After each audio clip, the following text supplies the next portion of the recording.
High friends welcome to my YouTube channel. केंद्रीय सरकार आंडारे ग्रुप बी और ग्रुप सी पोस्टे कर्मी नियोग होते चले तार जोन्नो नोटिफिकेशन प्रकाशित होयेछे। सेई अफिसियल नोटिफिकेशन अनुयायी सेंट्रल गवर्नमेंटेर आंडारे विभिन्न डिपार्टमेंटे 20,000 भैकेंसिते विभिन्न पोस्टे कर्मी नियोग करा होबे। এই পোস্টগুলিতে আবেদন করার জন্য এডুকেশনাল কোয়ালিফিকেশন কি লাগবে, এজ কত লাগবে, কিভাবে আবেদন করবেন বিস্তারিত আজকের এই ভিডিওতে ডিসকাস করব। ভিডিওটি স্টার্ট করার পূর্বে চ্যানেলে নতুন হলে চ্যানেলটিকে সাবস্ক্রাইব করে দেবেন। প্রথমেই নোটিফিকেশনের ইম্পর্টেন্ট ডেটগুলো দেখে নেব। অলরেডি 20,000 ভ্যাকেন্সির জন্য অনলাইনে অ্যাপ্লিকেশন প্রসেস স্টার্ট হয়ে গেছে। 17/9/2022 তারিখ থেকে অনলাইনে অ্যাপ্লিকেশন সাবমিট করার লাস্ট ডেট রয়েছে 8/10/2022। তাই যারা যারা আবেদনে ইচ্ছুক ক্যান্ডিডেট রয়েছেন 17/9/2022 তারিখ থেকে 8/10/2022 তারিখের মধ্যে অনলাইনে আবেদনপত্র সাবমিট করে দেবেন। অনলাইনে ফি পেমেন্টের লাস্ট ডেট রয়েছে 9/10/2022 আর চালানের মাধ্যমে যদি আপনারা ফি পেমেন্ট করেন তাহলে 10/10/2022 মধ্যে আপনাদেরকে ফিটা পেমেন্ট করতে হবে। অনলাইনে আবেদন করার সময় যদি কোনো ভুল হয় তাহলে কারেকশানের উইন্ডো ওপেন হবে। 12/10/2022 থেকে 13/10/2022। এই ভ্যাকেন্সির জন্য এক্সাম হবে। এক্সামের মাধ্যমে ক্যান্ডিডেট সিলেক্ট করা হবে, ফাইনাল ক্যান্ডিডেট। এক্সাম হবে দুটো স্টেপে, প্রথমে হবে টায়ার 1, তারপর হবে টায়ার 2 এক্সাম। টায়ার 1 এক্সাম হতে চলেছে কম্পিউটার বেসড এক্সাম, ডিসেম্বর 2022-এর দিকে এক্সাম হবে। টায়ার 2 কবে এক্সাম হবে সেটা এখানে কিছু মেনশন করে দেওয়া নেই, পরবর্তীকালে ওরা ওদের অফিসিয়াল ওয়েবসাইটে এর সম্পর্কে আপডেট দিয়ে দেবে। এইবারে দেখে নেব কোন কোন পোস্টে ভ্যাকেন্সি রয়েছে, পোস্টের নাম, যে ডিপার্টমেন্টে তাদেরকে পোস্টিং দেওয়া হবে সেই ডিপার্টমেন্টের নাম, তাছাড়া ওই পোস্টে আবেদন করার জন্য ক্যান্ডিডেটের এজ কত লাগবে।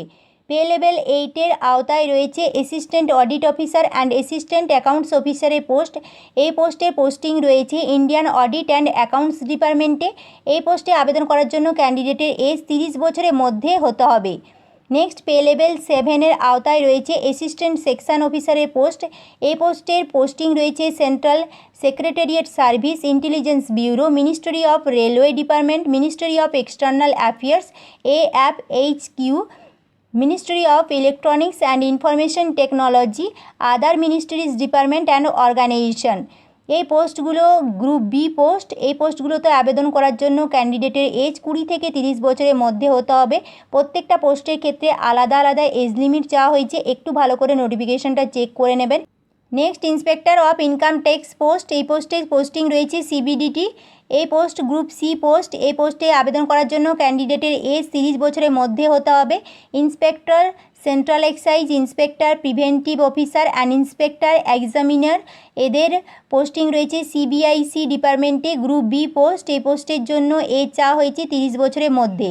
Next, assistant enforcement officer. এই পোস্টের জন্য পোস্টিং রয়েছে directorate of enforcement, department of revenue, group B post. এখানে up to 30 years age limit চাওয়া হয়েছে। সাব ইন্সপেক্টরের পোস্টিং রয়েছে central bureau of investigation department, group B post. এখানে এজ চাওয়া হয়েছে 20 থেকে 30 বছরের মধ্যে।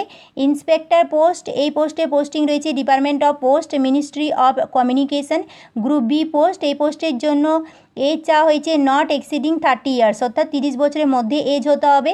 ইন্সপেক্টর পোস্টিং রয়েছে central bureau of narcotics, ministry of finance, group B post. এই পোস্টের জন্য এজ চাওয়া হয়েছে 30 বছরের মধ্যে।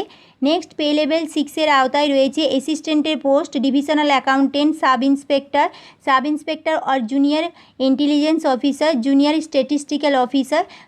স্ট্যাটিস্টিক্যাল অফিসার পোস্টের জন্য পোস্টিং রয়েছে ministry of statistics and programme implementation, group B post. এই পোস্টের জন্য এজ চাওয়া হয়েছে up to 32 years and sub inspector পোস্টের জন্য নট এক্সিডিং 30 ইয়ার্স, অর্থাৎ 30 বছরের মধ্যে এজ হতে হবে। নেক্সট, পে লেভেল 5-এর আন্ডারে যে পোস্ট রয়েছে অডিটর রয়েছে অ্যান্ড অ্যাকাউন্টেন্টের পোস্ট রয়েছে, বিভিন্ন ডিপার্টমেন্টে এগুলো নিয়োগ করা হবে। গ্রুপ সি পোস্ট রয়েছে। এখানে আবেদন করার জন্য ক্যান্ডিডেটের এজ 18 থেকে 27 বছরের মধ্যে হতে হবে। পোস্ট ওয়াইজ একটু ভালো করে নোটিফিকেশনটা ডিটেলসে দেখবেন, তারপর আবেদন করবেন। পে লেভেল 4-এর আন্ডারে রয়েছে পোস্টাল অ্যাসিস্ট্যান্ট অর সর্টিং অ্যাসিস্ট্যান্টের post, senior secretariat assistant, upper division ক্লার্কের পোস্ট রয়েছে, senior administrative assistant, tax assistant, CBIC department and CBDT ডিপার্টমেন্টের জন্য সাব ইন্সপেক্টর, আপার ডিভিশন ক্লার্কের পোস্ট রয়েছে। এগুলো সব গ্রুপ সি পোস্ট। এই পোস্টের জন্য এখানে এজ চাওয়া হয়েছে 18 থেকে 27 বছরের মধ্যে।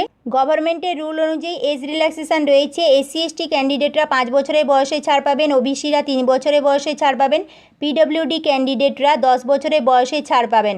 এবারে দেখে নেব এই পোস্টগুলিতে আবেদন করার জন্য এডুকেশনাল কোয়ালিফিকেশান কী লাগবে। Assistant audit officer and assistant accounts officer পোস্টে আবেদন করার জন্য ক্যান্ডিডেটকে ব্যাচেলার ডিগ্রি কমপ্লিট করতে হবে। যে কোনো রিকগনাইজড ইউনিভার্সিটি থেকে যে কোনো স্ট্রিমে ব্যাচেলার ডিগ্রি কমপ্লিট করলেই আপনারা এই পোস্টে আবেদন করতে পারবেন।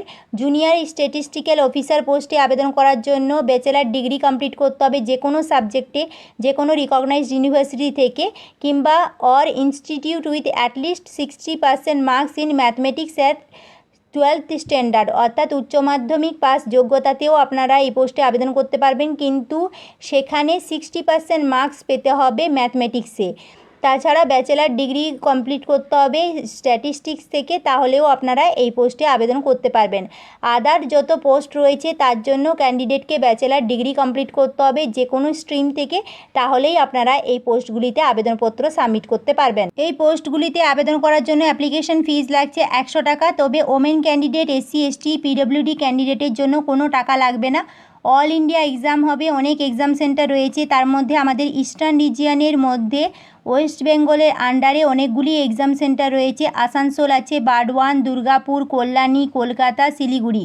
এরপর ফর্ম ফিল আপ করার সময় যে এক্সাম সেন্টারটা আপনাদের বাড়ির কাছে হবে সেই এক্সাম সেন্টারটা আপনারা চুজ করবেন।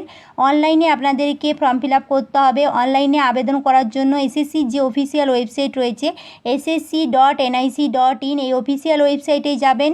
সেখান থেকে আপনারা প্রথমে এই নোটিফিকেশানটা ডাউনলোড করবেন, নোটিফিকেশানটা ডিটেলসে পড়বেন, তারপর আবেদনপত্র সাবমিট করবেন।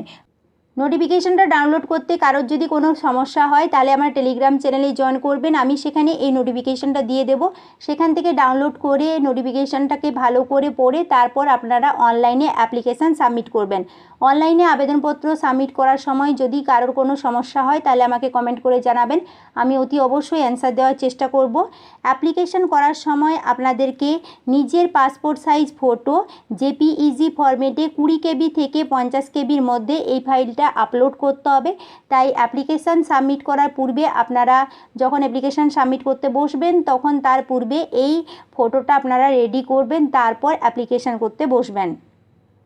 এখানে ক্যান্ডিডেট সিলেক্ট করা হবে এক্সামের মাধ্যমে। দুটো স্টেপে এক্সাম হবে। প্রথমে টায়ার 1 এক্সাম হবে, তারপর টায়ার 2 এক্সাম হবে। টায়ার 1 যারা যারা কোয়ালিফাই করবে তারাই একমাত্র টায়ার 2 এক্সাম দিতে পারবে। টায়ার 1 এক্সাম টোটাল 200 নম্বরের পরীক্ষা হবে। 100টা প্রশ্ন থাকবে, প্রত্যেকটা প্রশ্নের জন্য 2 মার্কস করে থাকছে। এই 100টা প্রশ্নের মধ্যে জেনারেল ইন্টেলিজেন্স অ্যান্ড রিজনিং থেকে প্রশ্ন থাকবে 25টা 50 নম্বরে, জেনারেল অ্যাওয়ারনেস থেকে 25টা প্রশ্ন থাকবে 50 নম্বরে, কোয়ান্টিটেটিভ অ্যাপটিটিউড থেকে 25টা প্রশ্ন থাকবে 50 নম্বরে, ইংলিশ কম্প্রিহেনশন থেকে 25টা প্রশ্ন থাকবে 50 নম্বরে। এই টোটাল 100টা প্রশ্ন থাকবে, 200 নম্বরে পরীক্ষা হবে, তার জন্য টাইম থাকছে 1 ঘন্টা। অবজেক্টিভ টাইপের প্রশ্ন থাকবে, এমসিকিউ টাইপের প্রশ্ন হবে। এখানে নেগেটিভ মার্কিং রয়েছে 0.50 করে। টায়ার 1 যারা যারা কোয়ালিফাই করবে তাদেরকে টায়ার 2 এক্সাম দিতে হবে। এখানে টায়ার 2 এক্সামের সিলেবাস ডিটেলসে দিয়ে দেওয়া আছে। প্রত্যেকটা পোস্টের ক্ষেত্রে আলাদা আলাদা সিলেবাস রয়েছে। এই সিলেবাসটা একটু ভালো করে আপনারা চেক করে নেবেন, তারপর আবেদন করবেন। এই নোটিফিকেশনটি প্রকাশিত হয়েছে স্টাফ সিলেকশন কমিশনের তরফ থেকে। এখানে প্রত্যেক বছরই প্রায় কম্বাইন্ড গ্র্যাজুয়েট লেভেলে বিভিন্ন পোস্টে কর্মী নিয়োগ করা হয়, কিন্তু এই বছর প্যাটার্নটা অনেকটা চেঞ্জ হয়েছে। কিন্তু সবথেকে বড় ব্যাপার, এখানে প্রচুর ভ্যাকেন্সি রয়েছে। ভ্যাকেন্সির পরিমাণ অনেক বেশি, 20,000 পোস্ট রয়েছে অল ইন্ডিয়া বেসিস। তো এই জন্য ভ্যাকেন্সির পরিমাণ অনেক বেশি রয়েছে। খুব ভালো সুযোগ, যারা যারা এলিজিবল ক্যান্ডিডেট রয়েছেন অতি অবশ্যই আপনারা আবেদনপত্র সাবমিট করে দিন। আজকের এই ভিডিওটি যদি আপনাদের হেল্পফুল মনে হয় লাইক করবেন, বন্ধুদের সাথে শেয়ার করবেন। রিকমেন্ড সম্পর্কিত ইনফরমেশন পাওয়ার জন্য আমার চ্যানেলটিকে সাবস্ক্রাইব করে দেবেন।